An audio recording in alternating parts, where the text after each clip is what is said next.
Hello everyone, welcome to the Power Platform Online Conference and the Building Your First Robotic Process Automation Using UI Flow session. Before we begin, I'll introduce myself. My name is Kent Weare. I'm a Power Automate MVP, a published author.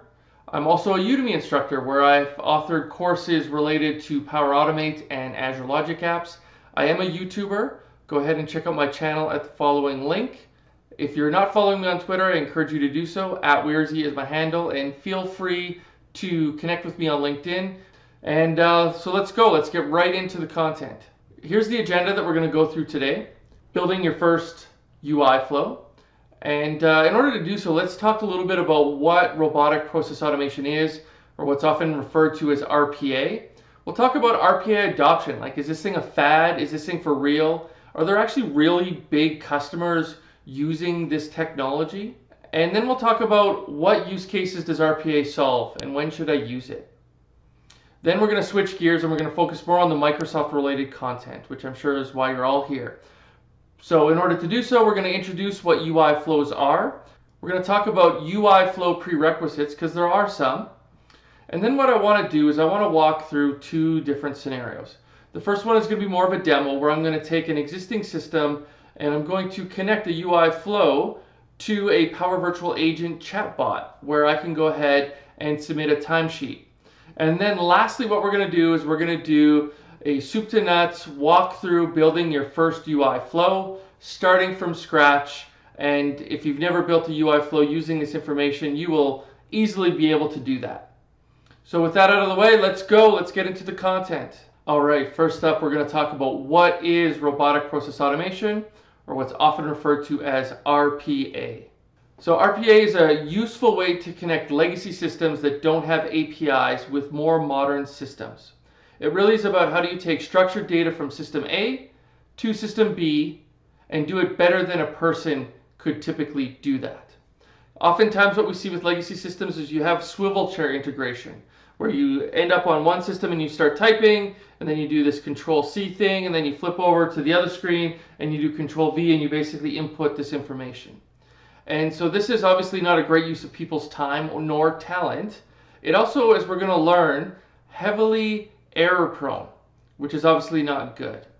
And so what we're going to do is we're going to explore the world of RPA, but I think most importantly, we're going to actually then learn about how we can take the more modern world that includes Power Automate and API-led connectivity and actually mash it up with robotic process automation in order to build some very compelling solutions.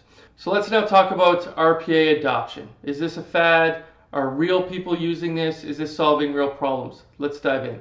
So here what we're going to see is a survey that's been performed by Gartner. It's a survey of 433 enterprise customers.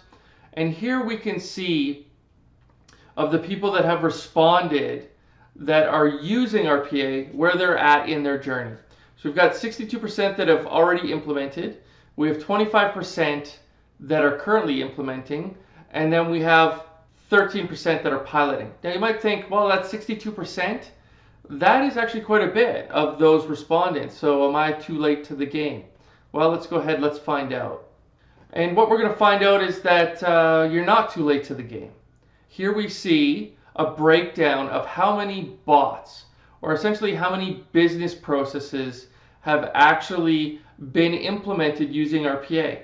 And we can see that we've got 11% that are still in pilot, so they actually haven't reached production.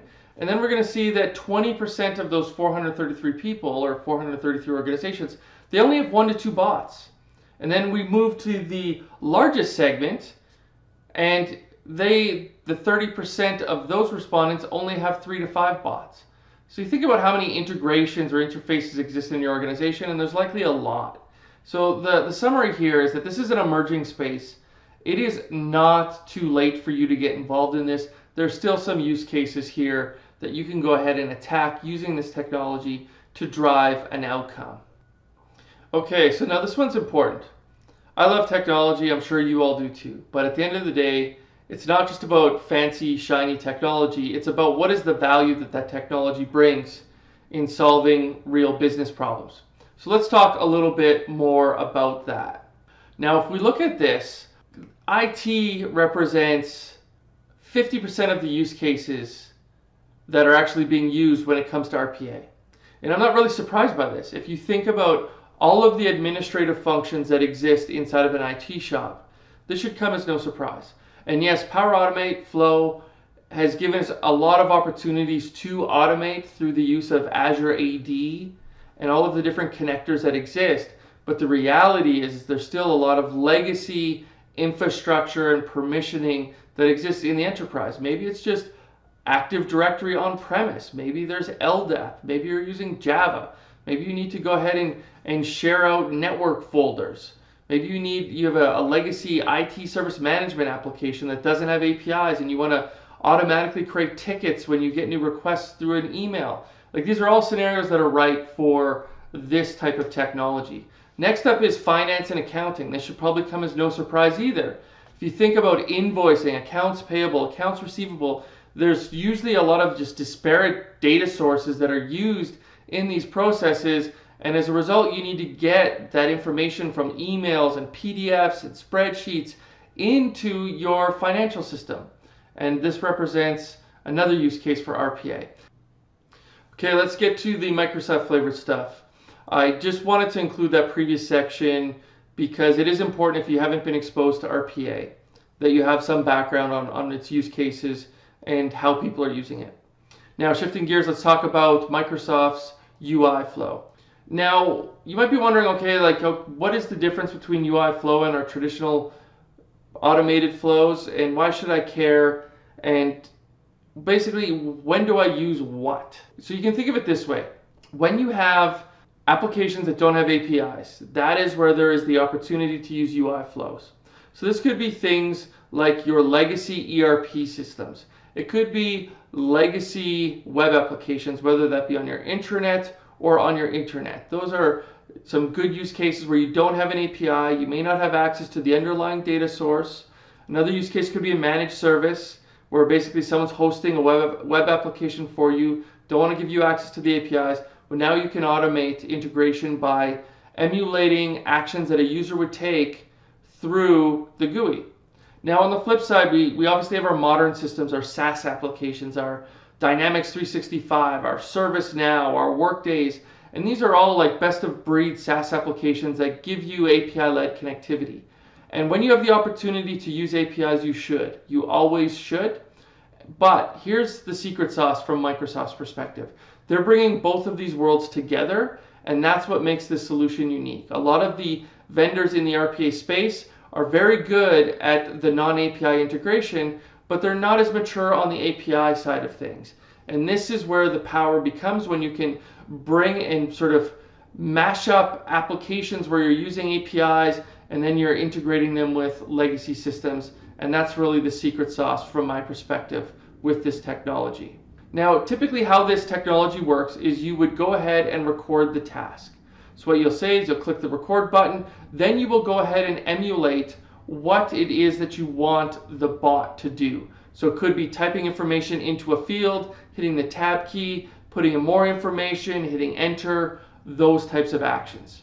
You then have the ability to automate those actions or those tasks by using an automated flow. So an automated flow can go ahead and call a UI flow and then execute those tasks as if it's an end user that's doing it, but it's not. It's actually a bot, and the bot happens to be a UI flow.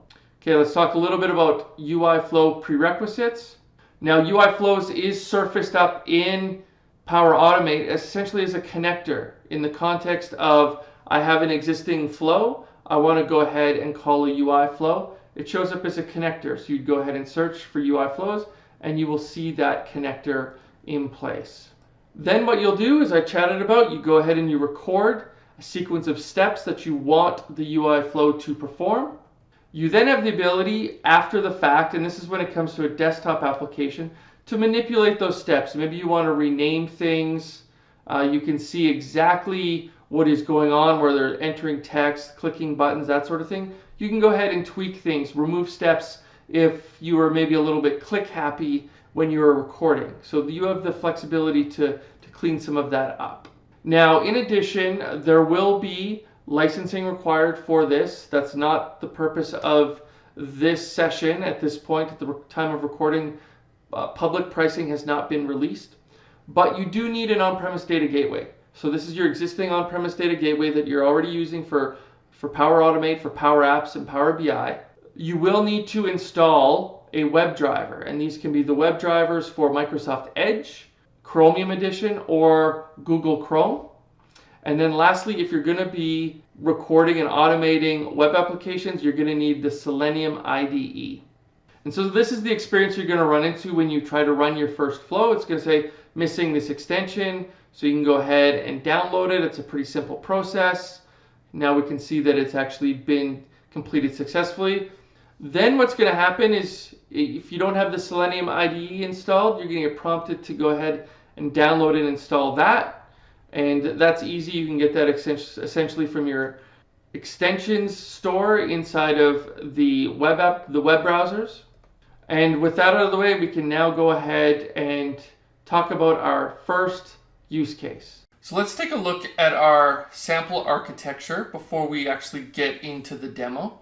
And here, as you can see, we're going to use Power Virtual Agents as our chatbot interface for this poor fellow who needs to submit his time but can't remember where that old intranet app lives, and as a result he's going to enter that time through a bot interface. Now the bot itself isn't going to go ahead and log the time into the timesheet app. We're going to use Power Automate and of course a UI flow in order to transact against this legacy timesheet.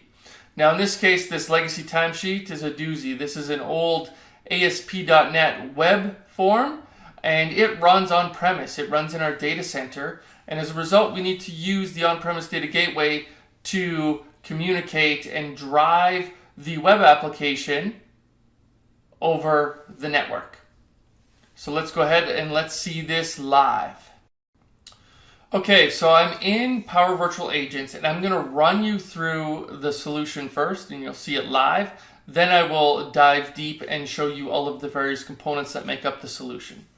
So here I'm going to basically wake up my bot by providing a trigger phrase, and in this case it's going to be submit timesheet. Now I have included an authenticate action here, which is going to prompt me for my credentials. Now, because I've already logged in before, I do have a token that lives inside of my web browser, so I don't actually have to put in my username and password, but if that was the first time calling that routine, I would get prompted for those details. Now, I was able to copy that code and then I paste the code directly into the UI, and that will now authenticate me. So, would I like to submit a timesheet? Of course, I can't wait. And next up, I need to choose what is the project I need to book my time against. So is it operations, support, ERP upgrade, or cloud migration? Let's go ahead and let's book it to the cloud migration project. Now I need to provide a date. So in this case, I'm going to put today's date at the time of this recording, and then indicate how many hours. And there we go. I'm going to submit that. Now we should see a screen pop up here momentarily. There we go. That's going to launch our web browser.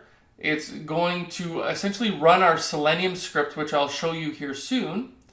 And we will then be able to capture the results of this routine and basically send that acknowledgement back to our end user.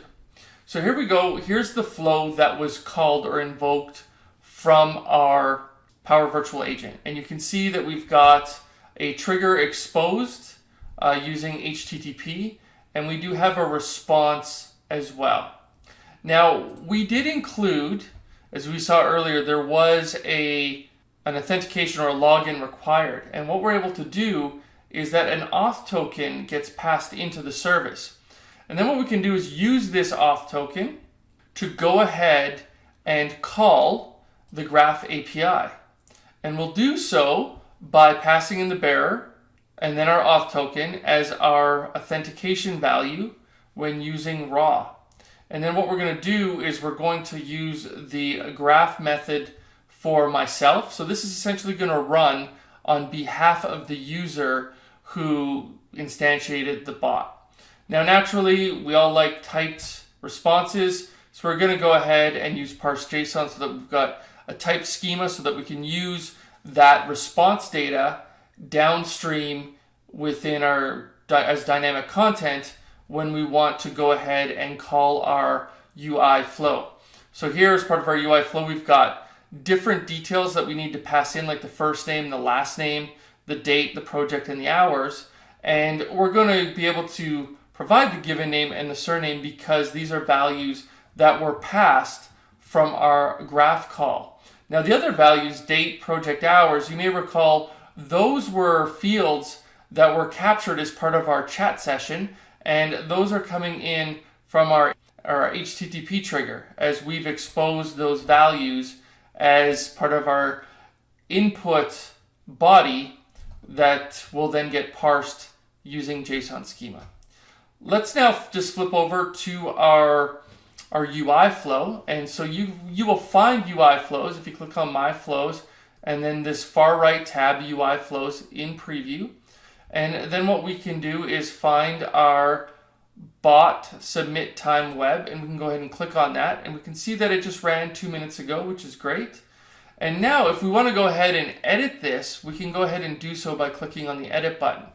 Now this is where Selenium IDE is going to pop up, and we can see essentially the script that was run when we invoked our UI flow. Now you will notice on the right hand side, this is very important. These essentially are our parameters. When you go ahead and include $, curly brackets, and then some sort of value, that signifies to Flow or to Power Automate that this is going to be an input parameter. So these are all of our input parameters. And then what we can do is we can go ahead and capture the output from our bot and store it as text. And when we do so, we will then return that as essentially an output. So if we flip back to our Power Virtual Agent, we're going to see that our timesheet was submitted with the status of success. Well, that's where that value is coming from. That's basically our output from our UI flow. And in this case, it was our status, our submission status. And that is then gets sent back into our flow, which it returns it back into the chat session, the Power Virtual Agent. And I think this is really the secret sauce when it comes to Power Automate and UI flows, is we can bring these two worlds together. We've got the legacy, web driving an old web application, and then we've got very modern experiences where we can communicate with chatbots. So that was a brief walkthrough of a sample solution. Now what we're going to go ahead and do is we're going to go ahead and create a solution from scratch so that you can feel free to get your hands dirty with this one. Pause is required if you are watching this on demand, but I will take you from beginning to end in this next demo. Okay, now on to building your first UI flow, and this is going to be a walkthrough. And it's pretty simple, and I've done this on purpose because I want to ensure that if you want to try out this technology that you don't have a lot of dependencies. And so we're going to keep this pretty simple. And what this is going to do is this is going to go out and scrape Bing and essentially capture some foreign exchange rates for us. So we are going to store a list of currencies that we want to have them converted. We are then going to go ahead and kick off our process using a manual trigger that will go retrieve our currency list. And then for each currency listed inside of our table, we're then going to go ahead and kick off the UI flow, which is going to once again reach out to our on-premise solution, where it will then drive a website, in this case it's going to be Bing, that will provide our from currency, our to currency, and then capture the output. And then we're going to store that back into Excel Online so that it's recorded. All right, well, let's go ahead and let's build this demo. Okay, so let's start in Excel Online, and we're going to go ahead and create a table. And it's important that we create a data table so that Power Automate Flow can parse this file correctly. Now, do note we want a column here called ID, which has our numbers. You can kind of think of these numbers as our index, and we will use this when we go ahead and update this spreadsheet when we need to populate the converted amount. Now, in addition, we're going to provide an amount. So basically, this is our base unit. So we're going to take 1 Canadian dollar, so that's our currency from, and then convert it to US dollar.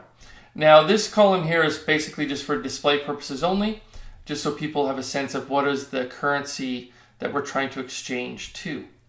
Now, let's go in and let's start with our UI flow first. So we're going to go ahead and click on My Flows, and then we can click on the rightmost tab, which is UI Flows.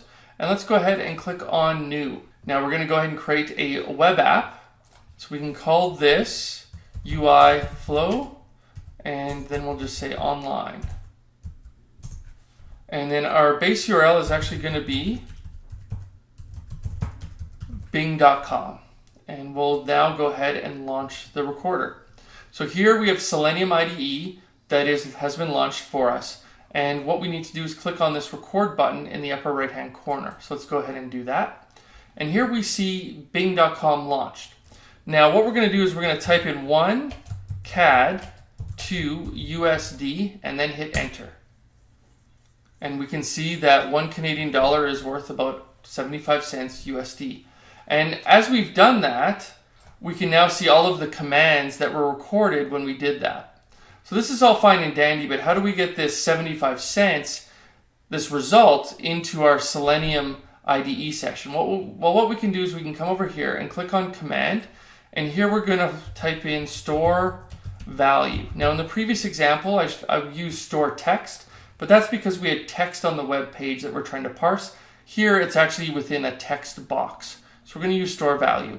Now we want to be able to select it, so we can do so by clicking on the Select Target In Page.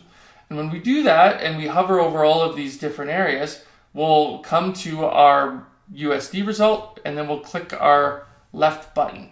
And now we've got this result stored.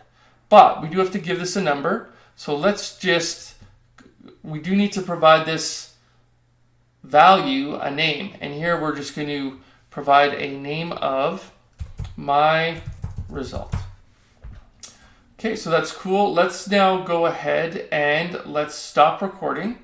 And let's just make sure this works, and we will go ahead and click the play button. And here we can see the Bing website being launched. And sure enough, our test was completed successfully. Pretty cool, except we still have one issue. If we go ahead and look here, this is essentially hard-coded. We've got hard-coded values in here. So this is where we're going to turn them into essentially input parameters, and we can do so by providing a $sign and then curly brackets. So what we're going to do here is we're going to call this amount, and then we're going to get rid of CAD, and we're going to do $sign, curly brackets, and then we're going to type in from, and then we're going to do something similar for USD, and we're going to use $sign, curly brackets, and then to. And now what we can go ahead and do is click on save, and we will have these input parameters available for us. Cool. Now let's go create our flow. Let's head over to My Flows, and then we'll click on New, and then Instant from Blank. Here we'll call this Convert Currencies, and then we will manually trigger this flow, and then we can click Create. So what we want to do is we want to connect to our Excel spreadsheet and list rows present in a table. Now this was on my OneDrive, so I can go ahead and select that, and then we'll select my file, and then lastly our table 1. Cool. Our next step is going to go ahead and create a UI flow, or call a UI flow. So we can just type that in and say run a UI flow for web, and then we're going to go ahead and select our UI flow, which is UI flow online. And then we'll choose our web browser. Now it doesn't really matter here, but I'm just going to go ahead and select Chrome. Now this is pretty cool. So we talked about 3 input parameters before, and now they show up. And so what we can do is use our dynamic content. So here this is going to be amount. And then naturally, because an array will be returned from Excel, we will now get an apply to each action. So for each row, we're going to go ahead and call this UI flow. Now we need to provide our from value and then our to value. Okay, so that's cool. So at this point, we will go out and call our UI flow, and it will execute. But we now need to get that return value from the UI flow back into our spreadsheet. Okay, so now what we need to do is we need to go ahead and update our converted amount, and we will do so by clicking on the Excel connector, and then we want to update a row. Once again, we're going to be selecting my OneDrive location and the same file that we used before, our table, and then here's where we need to provide those key columns. So if we, as we talked about before, we have this ID, and this represents our key columns. What we will do is provide a value. We'll pull this down and select ID, and then here what we'll do is we will use the value that was originally provided to us just to make sure everything lines up. And we'll also just include these values just to ensure that we're not passing bad data back.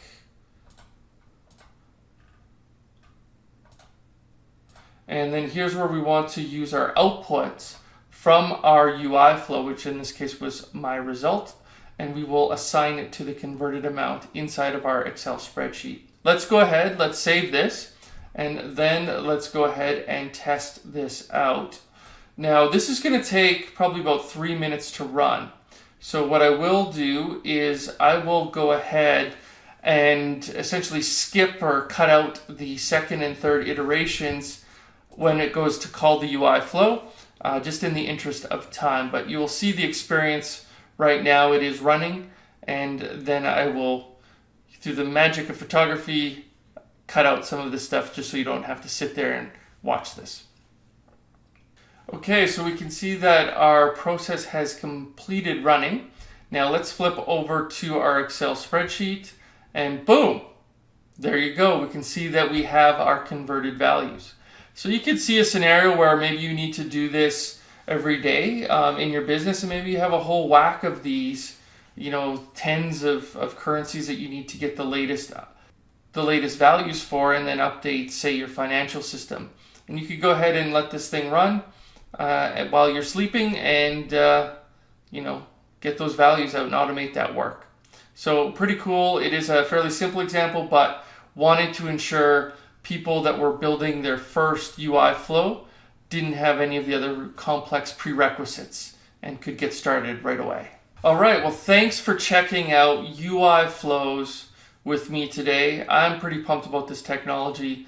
I think it's going to be really cool. I think it's going to unlock a lot of those legacy systems and how we can bridge that world with the modern world of API-led connectivity that exists inside of the Power Automate platform already.